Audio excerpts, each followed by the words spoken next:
د خپلواکۍ د بیرته ګټلو سلمې کلیزې په مناسبت د یو نابینا لوبغاړي د سیالۍ وړاندیز ولی محمد حسین خیل چې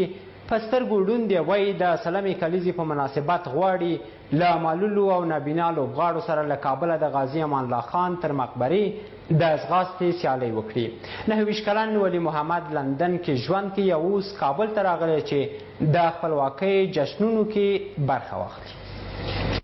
ولی محمد حسین خیل د لندن په ماراتان لوبو کې نږدې 50 کیلومتره واټن طی کړ او په 45,000 کسانو کې یوازینی همدا نابینا لوبغاړی و. هغه اوس له کابله تر جلال آباده د غازي امان الله خان تر مقبرې د سیالۍ وړاندیز کړی چې معلول او نابینا لوبغاړي دي له ده سره دې سیالۍ کې ګډون وکړي. چون زه معلول یو نابینا یم نو زه کولی شم چې ټول هغه نابینا معلولین هغه نابینا ورونه زموږ چې په افغانستان کې په کابل کې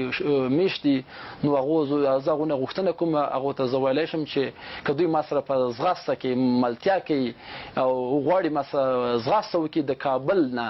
د غازي امان الله خان تر مقبرې پورې زه ورسره ښه په خوشحالۍ په خندا ورسره ګډون کوم او ځغاسته ورسره کوم. ولی محمد حسین خیل وایي ورزشکارانو په نړیوالو میدانونو کې د افغانستان بیرغ حذف کړی او د ملي بیرغ ورځې په نمانځنه کې هم باید دوی پراخ ګډون ولري. دغه بیرغ ده چې هر سیالۍ کې ماته یو انرژي راکوي ماته خوښي راکوي ماته قوت راکوي نو موږ همیشه باید بیرغ ته کار وکړو. بیرغ مطلب دا چې افغانستان په افغانستان کې هغه هر قوم فروتي نو قوم مطرح نه ده. ولی محمد 10 کاله وړاندې په هلمند کې ټپي شوی او د سترګو نظر ختم شوی.